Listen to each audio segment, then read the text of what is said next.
Donc ça n'a pas été facile pour David, mais il avait des faiseurs de rois autour de lui. Dans chaque ministère, il doit avoir des faiseurs de rois. Je n'ai jamais vu quelqu'un qui a réussi sans les gens. Jésus même.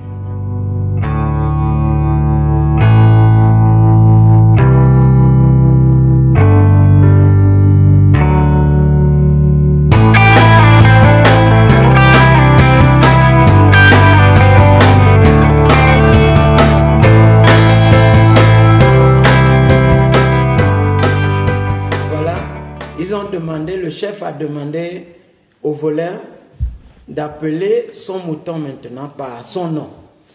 Il a cité des faux noms, de faux noms, de faux noms. Le mouton ne savait même pas qu'on l'appelait. Parce que le mouton connaissait sa propriétaire. Et voilà, la dame, le tour de la dame dit, bon, toi tu appelles ton mouton comment? Elle a crié, juste une fois, Sero! C'était ça le nom. Sero en Mina veut dire, qu'est-ce que ça fait? Ça ne fait rien. Même si je suis pauvre, ça ne fait rien. C'est le nom qu'elle a donné à Sero! Nyakabe Sero! Ouh, on a entendu le mouton crier, va! Va! Va! Va! Va! Le chef a dit, tapez-moi l'homme là, c'est un voleur. Et Jésus a dit quoi? Jésus a dit, je connais mes brebis. Mes brebis me connaissent. Elles entendent ma voix et me suivent. Elles ne suivront jamais un étranger. Le mouton là n'a pas suivi le voleur. Et dès qu'on a relâché le mouton suivait la voix jusqu'à venir tout autour de son patron et puis lui le caressait. Personne ne peut douter de rien. Elle est partie à la maison avec son mouton. Donc, dans l'église, nous devons connaître le berger. Ce qu'il faut savoir, c'est qu'un visionnaire, un pasteur principal, un leader, c'est aussi un berger. Chaque berger cherche le bonheur de ses brebis. Prenez les heures que nous restons debout. Après le culte, le pasteur va recevoir les gens parce que ces brebis ont des problèmes.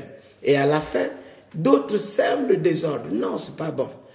Je suis ici en France, mais le téléphone est fermé. Bientôt, vous allez voir, les gens ont commencé à appeler. Ils vont me raconter comment ça s'est passé. S'ils n'appellent pas, c'est moi qui vais appeler. Pourquoi? Parce que je veux que les brebis reçoivent les meilleurs. Je veux être sûr que, bon, tout s'est bien passé, personne n'est malade et tout ça. Et c'est ça être leader, ça être berger. Donc Jésus a dit ceci, les brebis doivent respecter leur leader. Dans Hébreu, apôtre Paul a insisté là-dessus.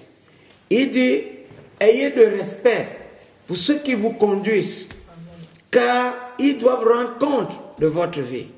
Faites-le que cela soit ainsi, afin que l'œuvre de Dieu ne soit pas blâmée.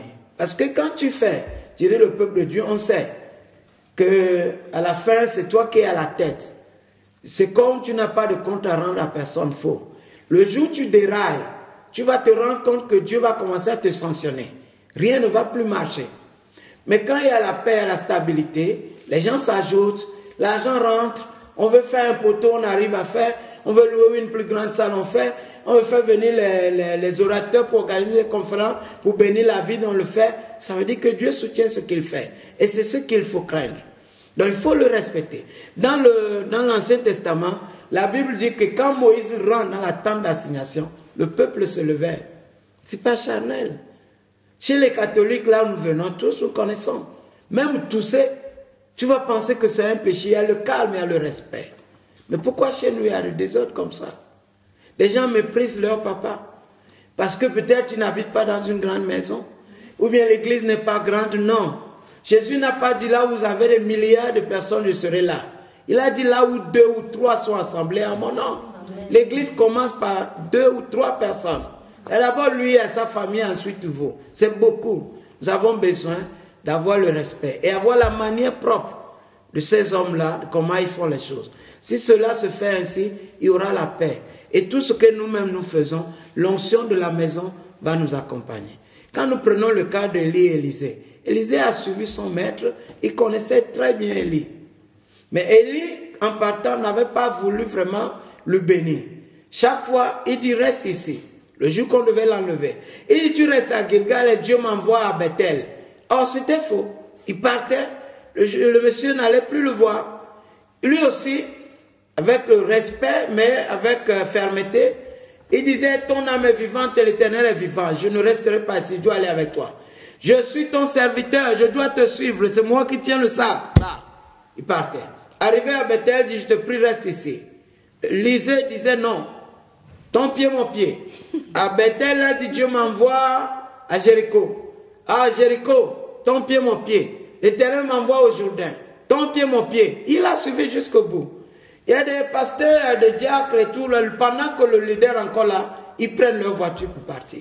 Allô? Chez moi, les diacres partent quand il n'y a plus rien à faire. Mais comme je reste longtemps dans mon bureau, les adjoints là ne partent jamais. Je suis le problème pour eux. Parfois, je sors, je vois certains. Je dis, mais pasteur, s'il te plaît, il faut partir à la maison. Ah, papa, comme tu es encore là, je dis, non, allez-y. Et ils partent à la maison. Parfois, je dis au chauffeur de les déposer. Alors, il faut dire aux sœurs qui ont des voitures de vous déposer. On les dépose, on prend leur famille, ils partent. Et moi, c'est comme ça. Et ce qui fait qu'ils sont là, mais Dieu les bénisse aussi. Et nous sommes tous élevés. On a commencé très pauvres. Mais aujourd'hui, Dieu nous a élevés.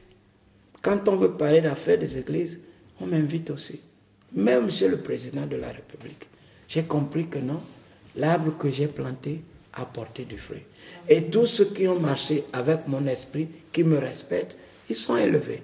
Et à la fin, tout le monde est élevé. C'est-à-dire que le Saint-Esprit n'est pas dérangé, son serviteur n'est pas embêté, il est content, il vous dit que Dieu vous bénisse. Vous savez que c'est l'âme de quelqu'un qui bénit. Isaac a compris cela avant de mourir, il savait que le droit revenait à Jacob, mais il a voulu tricher. Mais ça aussi, il n'a pas donné gratuitement.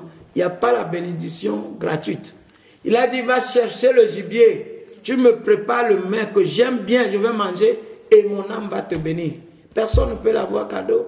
Servir Dieu, c'est servir l'homme de Dieu. Je me souviens parfois, mon papa est malade. Il faut sortir la nuit avec le risque pour aller chercher le médicament. Quand son enfant est malade, on a des problèmes. Il est venu chez nous au village, il n'a pas de ceci, il n'y a pas de cela. Nous, on faisait la plantation pour lui d'abord, avant de faire pour nous. Aujourd'hui, c'est lui qui a lancé beaucoup d'entre nous. Il est vieux, quand il est assis là, tout de suite, il dort. Mais quand nous citons son nom partout, qu'il est notre Père, les gens s'étonnent. Il n'a jamais été à l'école. Mais cela n'a pas enlevé la grâce que Dieu a déposée sur lui. Quand ton Père est grand, il est grand pour toi. Il faut faire en sorte qu'il soit grand. Un jour, mon fils m'a dit, papa, je ne veux pas que tu me déposes encore à l'école. J'ai dit, mais pourquoi? Il dit, mes amis se moquent de ta voiture. Ah bon? Ils disent quoi? Ils disent que ton père, ils disent que ton père a la limousine. Parce que j'avais une vieille voiture. Et je l'ai appelé, j'ai dit, tu vois, viens. Ce que tu m'as dit le matin, ça m'a beaucoup touché.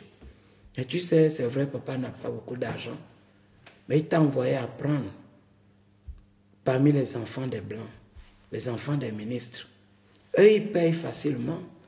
Mais moi, je transpire pour payer. Si je mets ta scolarité là, à part, pendant 3 ans, je pouvais changer la voiture. Mais je l'investis pour que tu sois meilleur par rapport à moi. Mais si tu as honte de moi, ce n'est pas normal.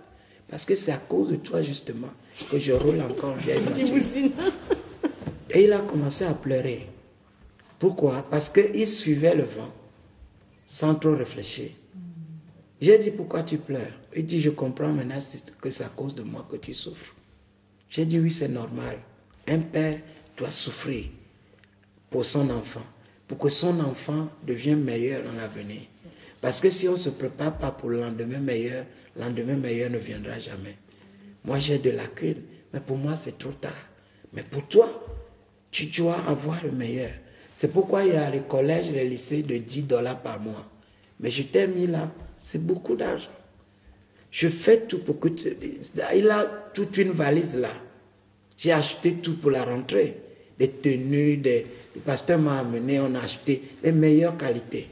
Pour mon fils, c'est ce que le pasteur fait pour ses brebis. Voilà. Et quand j'ai changé la voiture, J'ai commencé à rouler à Range Rover. Je voyais les gens qui se moquaient de lui, leur qualité de voiture et tout. Je lui ai dit, voilà, dis-moi, tes amis, ils disent quoi maintenant? Ils disent que, tu vois, on avait raison parce que ton père jouait à un faux pauvre. J'ai dit, ils ont réagi, ils dit non, le même jour que tu m'as déposé. Ils m'ont salué, dit voilà, les vieux là c'est comme ça, tu le laisses, ils vont t'abandonner. Ils ont l'argent mais ils disent qu'ils n'ont rien. Tu as vu comme tu as menacé ton papa, il a changé la voiture. Voilà, tu as la meilleure voiture comme nous aussi, on est des amis. Voilà, on ne doit jamais, un vrai enfant ne doit jamais avoir honte de son papa. Il doit tout faire pour que le nom de son papa aille ailleurs. Et quand moi je suis en difficulté, je me lève, je prie. Je dis Dieu de mon père Maoussi, Dieu de mon père Dr. Wynne. Ça c'est celui qui m'a consacré dans le ministère américain. Je dis Dieu de mon père adoptif Maurice Sololo. Parce qu'il y a des cas, il faut rappeler à Dieu. C'est pourquoi dans la Bible on dit toujours Dieu d'Abraham, Dieu d'Isaac, Dieu de Jacob. Vous devez citer les gens là, mais citez Dieu de Guilain. Parce que c'est lui qui vous a enseigné la parole de Dieu. C'est dans son onction que vous évoluez. Si son onction ne vous reconnaît pas, vous perdez le code. Vous voyez des gens dans la rue partout, mais chacun appartient à une cellule familiale. Pauvre ou riche, à la fin, il rentre là-bas. Ici, c'est chez vous, spirituellement. Quand quelqu'un meurt parmi vous, la famille va l'abandonner au cimetière. Mais la famille spirituelle, la journée, la course continue. Voilà ce que je peux dire sur l'esprit de leader. Et pour conclure, hein, voyez, dans Ephésiens chapitre 6, Dieu dit que les enfants doivent honorer, respecter, obéir à leurs parents. Que c'est un premier commandement plutôt. C'est le premier. Pas deuxième, pas la dernière, mais le premier commandement. C'est la première responsabilité pour chaque enfant. Obéir à ses parents. Respecter ses parents. Soit soumis à ses enfants, à ses parents. Pour que quoi? Pour qu'ils vivent longtemps et qu'ils réussissent sur la terre. C'est plus que la magie. Oh, maintenant, si physiquement, la loi là s'impose, ce n'est pas en esprit que ça va se prendre à la légère. C'est plus pire en esprit. C'est pourquoi l'Ancien Testament, dans Malachie 4, termine. Il dit, je vous enverrai Élie, avant que le jour de l'Éternel n'arrive, pour qu'il amène l'esprit des enfants au père et l'esprit des pères aux enfants. Sinon, je viendrai frapper. C'est ça, le père et les enfants. Il ne faut pas qu'il y ait de conflits. Quand vous voyez un enfant qui a de conflits avec son père, il faut qu'il se soumette pour qu'il y ait la paix. Parfois, nous, on ne dort pas parce que quelqu'un a appelé pour dire « Mon enfant est hospitalisé ». Mes amis, regardez le nombre de personnes ici. Une seule personne dit « Mon enfant est hospitalisé ». Le pasteur, lui, ne dort plus. Il va dire « Mon chéri, je pense qu'on va intercéder un peu. » Avec la fatigue, oui. Il y a des choses, le pasteur prend la fourchette comme ça pour manger. Ah, l'enfant vient de faire de crise et on n'arrive pas à contrôler. Il va perdre l'appétit. Il prend la voiture. Oh, mais c'est lui qui a tué Jésus. C'est pas lui qui a tué Jésus. Lui fait seulement son travail. On vient, quelqu'un vient me raconter, il dit, papa, conseille un peu mon mari. Parce que trop, c'est trop. Papa, en plein rapport sexuel, téléphone sonne, on m'abandonne. C'est le berger. On ne ferme pas ce jour-là. Ma femme, parfois, prend la clé de la voiture pour cacher. Oh, bon, je fais un tour au bureau, hein. J'ai un rendez-vous. Tu cherches la clé, tu ne trouves pas. Tu grondes le chauffeur, non, je n'ai pas trouvé, je n'ai pas pris. Mais comment la clé va partir où? Tu grondes. Après, bon, tu lèves le sac. Tu vas là, tu enlèves pas. Allongé au lit. Dans les secondes qui suivent, je dors. Ça veut dire quoi? Ça veut dire que j'ai besoin de repos, mais parce que quelqu'un dit j'ai un problème, il faut encore aller le voir. Maintenant, quand elle vient, elle ramasse le téléphone, elle gère les appels. Allô, papa, je suis déjà là. Bon, c'est pas papa, c'est maman. En tout cas, il faut attendre un peu, papa va prendre au moins 2-3 heures. parce qu'il est vraiment occupé pour quelque chose. Oh non, pourtant je lui ai dit, lui-même m'a dit de venir. Oui, il va venir. Soit vous faites un tour d'abord à la maison, elle gère les choses comme ça, pour que je puisse dormir un peu. Et maintenant, quand je te réveille, oh, il est quelle heure? Oh, il est là, le rendez-vous. Mais quand tu finis de dormir, tu sors là, la clé sort de sa cachette. Maintenant, tu roules à 120. Est-ce qu'à le rendez-vous là, la soeur là est déjà venue, le frère là est déjà venu. On a le souci pour que ça marche pour eux. Eux, à leur tour, doivent nous bénir. Car les vraies brebis, les vaches, vous voyez là, côté des animaux, ça se passe très bien. Entre les vaches, entre les bœufs et le berger, ils n'ont jamais de problème. Vous allez voir, le berger se met devant ou derrière, les amène. À la fin de la journée, ils entendent ça. Allez, allez, allez. Ils rentrent tous à la bergerie, il ferme, il va dormir. Le lendemain, qu'est-ce qu'il fait? Il prend l'assiette, il va chercher du lait. Et il met là, il fait...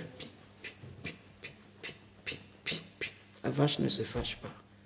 Mais quelqu'un qu'elle ne connaît pas ne peut pas venir toucher ses seins. Quand il fait ça, boum, c'est la mort. Voilà. La brebis sait, l'animal sait que c'est son berger qui l'amène manger, qui s'occupe de lui, qui veille sur sa sécurité. Ce qui c'est normal qu'il vienne lui aussi prendre du lait pour boire. C'est ce partenariat-là, berger-brebis, qui fait marcher l'Église. Mais comme nous, on n'est pas de brebis animaux, nous, on change. On a la tête en l'air, comme des fous. On dit qu'on est civilisé, on dit qu'on a étudié, et on méprise tout. Mais à la fin, au lieu d'être béni, on est maudit. Donc l'esprit de leader, c'est tellement important. Les pères doivent approcher leurs enfants et laver leur linge en famille, vivre en communauté. C'est la plus grande famille que Dieu nous a donnée.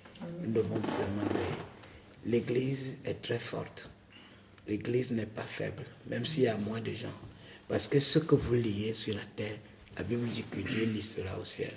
Si cela se passe bien au milieu de vous, vous aurez l'onction. Et même pendant l'adoration, les gens vont être guéris. Et Dieu bénira les gens. Il y aura l'argent, tout ce que vous voulez faire pour progresser. Amen. Que Dieu vous bénisse. Amen.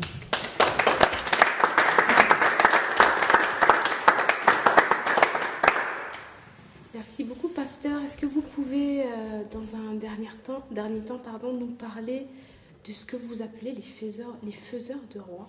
Qu'est-ce que c'est? Voilà, le faiseur de rois, c'est mon expression.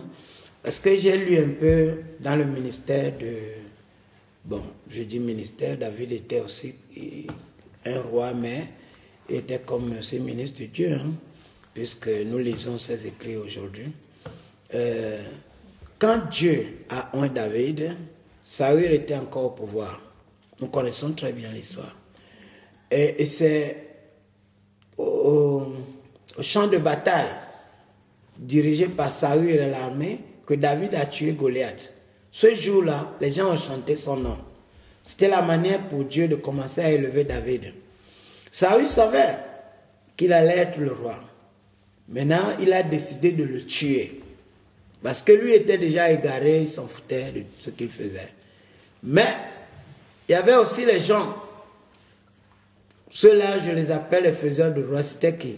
Des gens qui croyaient en David, qui l'entouraient, qui disaient que non, Dieu a déjà fait de toi un roi. Même si c'est petit, tu es encore petit. Même si tu n'es pas connu. Même si Saül et ses généraux disent que tu dois mourir. Nous, on croit en toi. On doit faire en sorte que tu deviennes roi. Parce que c'est la volonté de Dieu. Donc, chaque visionnaire doit avoir des gens qui croient en sa vision. Et parmi ces gens-là, on peut citer Joab, on peut citer les autres, etc., etc. Ces gens-là, ils donnaient des conseils à David. Ils disaient à David ce qu'il devait faire. Quand Saül et ses généraux étaient à la recherche de David pour le tuer, ces faiseurs de rois-là savaient à chaque fois où se trouvait leur champion. Ils le gardaient. Ils peuvent être ici, là, en train de causer, et leur champion est caché en brousse. Leur devoir, c'était de le protéger, de veiller sur lui, de l'aider à devenir roi, même si Dieu a déjà parlé, même s'il a été oint. Chaque onction peut venir, mais avoir des difficultés. Pendant ces difficultés, tu dois avoir des faiseurs de roi autour de toi.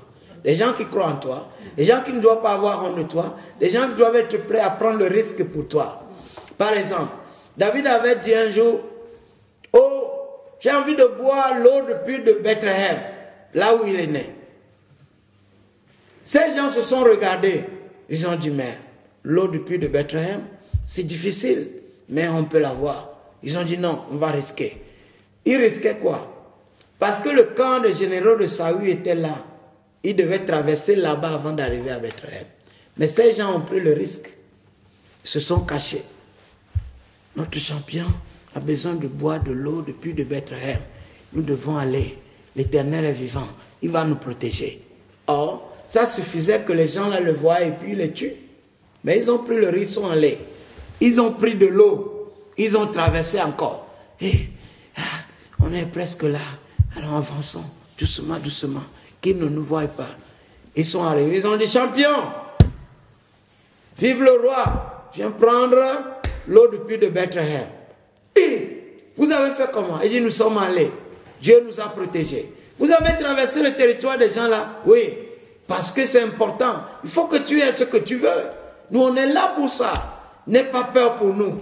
Tu es un roi, tu vois. N'aie pas peur. Il le consolait. C'est grâce à cela que David aussi espérait. Sinon, on allait dire non, c'est trop dur, j'abandonne.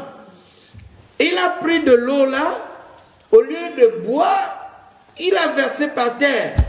Il a dit, Seigneur, regarde le sang humain. Regarde le sang des gens là. Parce qu'ils ont pris trop de risques pour moi. Ils pouvaient perdre leur vie comme ça. Regarde comment ils m'aiment. Je ne peux pas boire le sang humain. Il a jeté l'eau par terre. Il a versé l'eau par terre. Ces gens-là étaient touchés aussi. Ça m'a beaucoup touché. Et finalement, vous allez voir aussi dans 1 Samuel 30, comment sa ville a été brûlée. Il a été chassé de chez les Philistins. En venant, les gens ont envahi sa ville, ils ont brûlé. La Bible dit que lui et ses hommes, quels hommes? Ces hommes qui étaient avec lui, ces faiseurs de roi, avaient élevé la voix, ils ont pleuré. Parce que la Bible de chacun avait de l'amertume à cause de sa femme et ses enfants. David aussi, il ne devait pas oublier, avait perdu 2 femmes et 16 enfants. Mais ils ont dit, trop c'est trop. Ils ont pris la pierre pour le lapider. Et c'était clair. C'est à cause de toi que nous souffrons de tout ça. C'est toi qui veux être roi, Dieu t'a oint. Voyez, quand c'est dur, ça tremble un peu. Ils ont pris la pierre pour le lapider.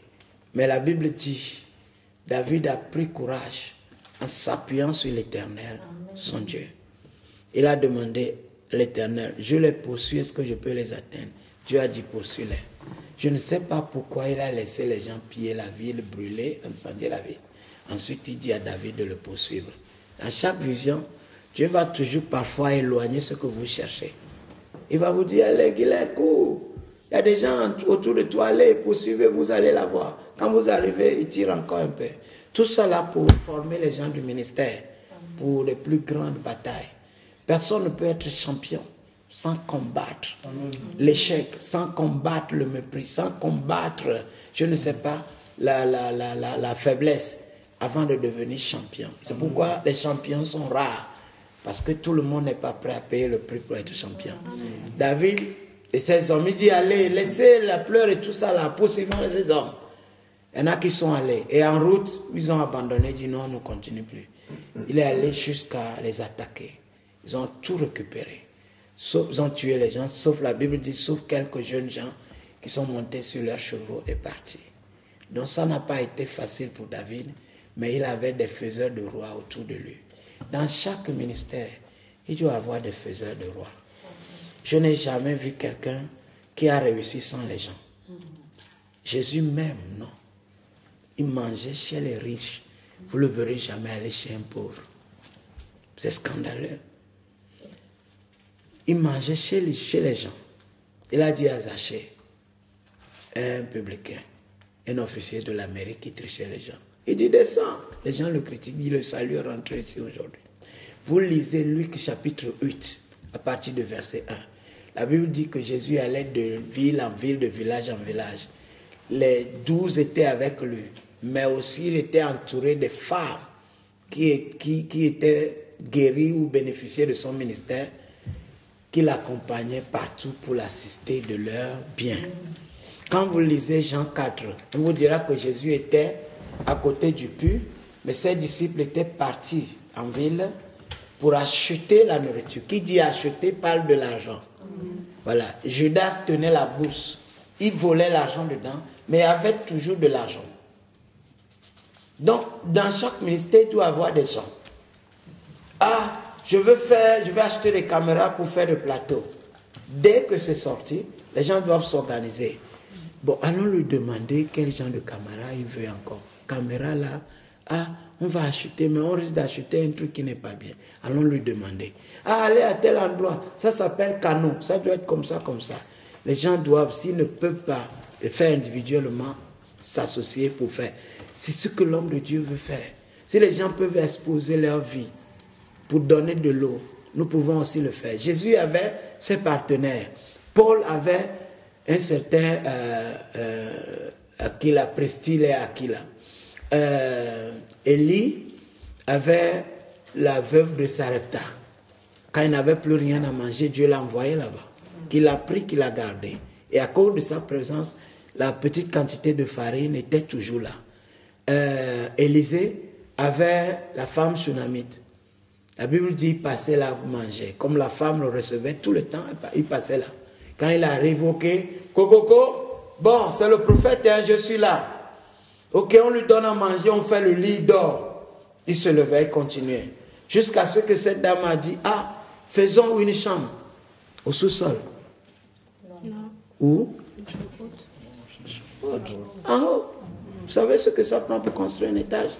Pour que l'homme de Dieu, chaque fois qu'il vient, il soit à l'aise. Ils ont tout mis. À nos jours, on peut dire Internet, frigo, tout est là.